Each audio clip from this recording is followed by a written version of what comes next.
Xo'sh, demak davom ettiramiz. Dvijollarni yuklab oldik. Ishni WordPress CMSni uстановка qilish bilan boshlaymiz. OpenServer dasturini ishga tushiramiz. Agar OpenServer dasturi haqida ma'lumotingiz bo'lmasa, alohida video dasturi tayyorlaganman OpenServer dasturi haqida. Ko'rishingizni tavsiya qilaman. Bu videoda OpenServer dasturini qanday yuklab olish, qanday o'rnatish va qanday ishga tushirishligini ko'rsatib o'tganman. Videoni ko'rib chiqqaningizdan keyin ishni davom ettiramiz. Demak, WordPress dvijogini OpenServerda Domains papkasiga joylashimiz kerak bo'ladi. Yuklab olgan WordPress dvijogimizni topamiz. Arxivdan yechib olishimizga to'g'ri keladi yoki bo'lmasam men qilganimdek qilishingiz kerak va WordPress papkasi ichidagi barcha fayllarni belgilaymiz va domain papkasidan yangi bitta papka ochamiz. Uni saytimizning nomi deb nomlab qo'yamiz, wp.uz va barcha fayllarni, WordPressdagi barcha fayllarni bu yerga ko'chirib o'tkazamiz. Hamma fayllar ko'chirildi. Hamma fayllarni ko'chirganimizdan keyin ularni yopamiz va OpenServer dasturini ishga tushiramiz. OpenServer dasturini ishga tushiramiz. OpenServer dasturi ishga tushdi. Demak, buni запустить qilamiz. OpenServer dasturini upravleniyasiga kiramiz va дополнительный tugmasidan phpMyAdmin bo'limiga kiramiz. Birinchi marta kirayotganimizda mana bunaqangi okoshka ochiladi. Bu yerda o'zimizga kerakli tilni tanlaymiz va pользователь root yozilgan bo'lishligi kerak. Agar OpenServer dasturini o'rnatishda hech qayrini o'zgartirmagan bo'lsangiz, mana shunday root pользователь bilan kirishimiz mumkin bo'ladi va parol yozilmaydi. OpenServerda tepadagi menyularidan pользователь bo'limiga kiramiz. Demak, bu yerda добавить пользователь tugmasini topib bosamiz. Bu yerda yangi foydalanuvchi kiritishimiz kerak bo'ladi. Bu yerga nom qo'yamiz. Pользователь foydalanuvchi nomi WordPress bo'lgani uchun wp qo'yapman va host degan joyiga lokalniy host tanlaymiz. Bu yerga parolni kiritamiz. Agar parolni avtomatik kiritib qo'yish bossak, birma-bir yozib yurmaymiz. Bu yerda faqat kopirovat qilib olishimiz kerak bo'ladi. Parolni kopirovat qilib oldik. Bu yerga baza данных birga ochiladi, tuziladi. Pользователь bilan birga bunga птичка belgilaymiz. Bunga va отметить все degan joyga ham птичка qo'yamiz. Bu period tugmasini bosamiz. Foydalanuvchi tuzildi. Demak, saytimizga kirsak bo'ladi. Ya'ni WordPressni o'rnatishga o'tamiz endi. Saytimizning nomini kiritganimizdan so'ng mana bunaqangi okoshka ochiladi va bu yerda period tugmasini bosamiz va katachalar to'ldirib chiqamiz. Foydalanuvchi nomi wp, bazani nomi wp, foydalanuvchi nomi ham wp, parol. Bu yog'iga tegmaymiz, localhost turish kerak bu yerda. Bu yerda ham wp va pastki chiziqcha. Отправить tugmasini bosamiz. Mana bunaqangi okoshka chiqsa, demak, hammasi to'g'ri bajarilgan bo'ladi. Запустить установку tugmasini bosishimiz mumkin. Bu yerda yangiliklar sayti bo'lib qolsin. Imya пользователь foydalanuvchi nomiga murakkabroq nom qo'yishingiz mumkin bo'ladi. Siz saytingizda kimdir buzilib o'qib ketmasligi uchun murakkabroq nom qo'yishingiz foydaliroq bo'ladi. Va admin bu oddiy har doim ishlatiladigan nom. Va bu yerga parol kiritishimiz kerak bo'ladi.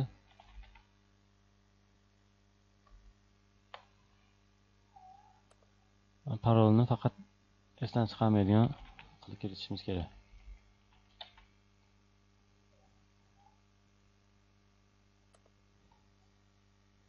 Bu yerga foydalanayotgan pochta manzilimizni kiritamiz. Elektron pochta. Bu yerga птичка qo'yamiz va установить WordPress tugmasini bosamiz. WordPressni o'rnatish muvaffaqiyatli bajarildi. Va bu yerda panel upravleniyaga kirishimiz mumkin bo'ladi. Ya'ni saytimizni boshqaruv tizimiga. Voyti.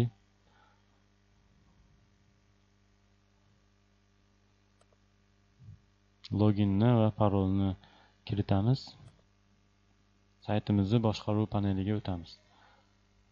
Agar saytimizni boshqaruv paneliga qanday qilib o'tishli esdan chiqib qolsa yoki bu yerdan chiqib ketib qolgan bo'lsa, sizdan chiqib qolsa, saytimizni manzilidan so'ng drop vp-admin mana shu manzilga kelsangiz, saytimizni boshqaruv tizimiga kiramiz. Ya'ni mana shu joyga. Saytning ko'rinishini qanaqa ko'rinishda ekanligini bir ko'ramiz. Saytimiz hozir mana shunday ko'rinishda.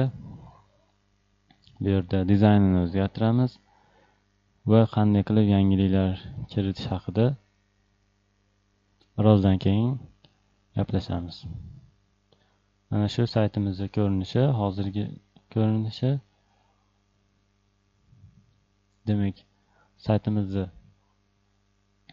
dizaynini o'zgartiramiz. Demak, saytimizni upravleniyasiga o'tamiz. Birinchi bo'lib saytimizga chiroyli dizayndagi shablon tanlaymiz. Buning uchun mana bu chekkadagi menyulardan Внешний вид deganiga kelamiz va bu yerda yana yangi oyna ochiladi. Bu yerdan tema bo'limiga kiramiz. Bu yerda kompyuterimiz o'zida joylashgan temalar mavjud. Va yangi qo'shadigan bo'lsak, добавить новый bosamiz. Bu yerda o'zimizga ma'qul bo'lgan temani tanlaymiz. Bu yerda filtrlashimiz mumkin bo'ladi, ya'ni populyarniylariga kirishimiz yoki yangilariga yoki yoqimli eng yaxshilariga va bu yerda xarakteristikaga qarab bo'lib chiqishimiz mumkin bo'ladi. O'zingizga ma'qul kelgan birini tanlaysiz. Va bu yerda xarakteristikasiga qarab ajratishimiz mumkin bo'ladi. Bitta kolonkali yoki ikkita kolonkali, 3 ta, 4 ta menyu o'ng tomonda, menyu chap tomonda o'zingizga ma'qul kelgan funksiyalarni belgilaysiz. Demak, qoldiramiz. Va bu yerdan xohlagan bir temamizni tanlashimiz mumkin bo'ladi.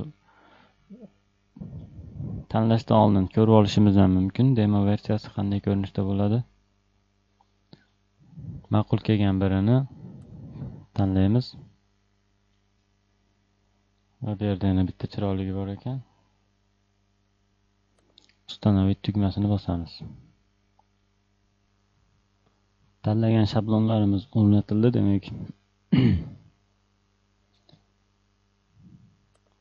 Temalarga qaytamiz. Mana tanlagan temalarimiz. Aktivatsiya tugmasini bosamiz. Va saytimizni qanaqa ko'rinishga kelganini ko'ramiz. Yaxshi, demak temani o'rnatdik. Tema o'rnatishning yana bitta usuli bor. Internetdan qidiramiz. WordPress uchun bepul shablonlar.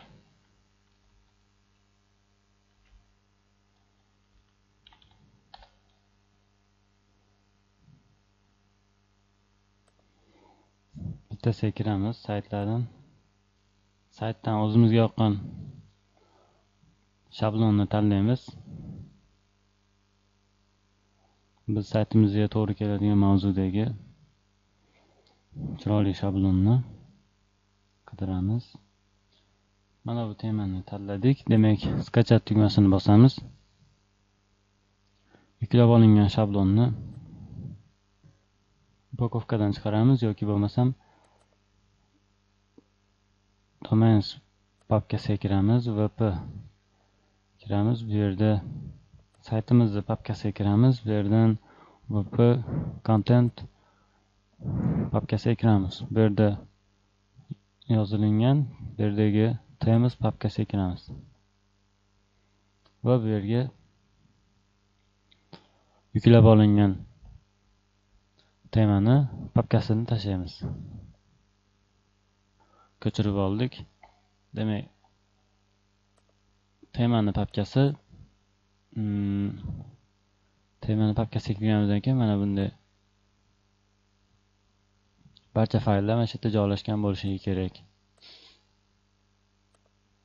Buni yopamiz va saytimizning upravleniyasiga kiramiz.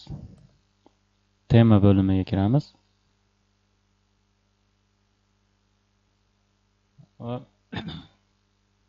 mana bu yerda biz tanlagan hozirgina o'rnatgan temamiz mana bu joyda turadi. Demak, buni saytimizga o'rnatish uchun Activate tugmasini bosamiz. Tema o'rnatildi. Saytimizda qanday ko'rinish bo'lganligini ko'rish uchun saytimizga kiramiz. Mana bunaqangi dizaynga ega bo'lgan ajoyib sayt ko'rinishiga keldi.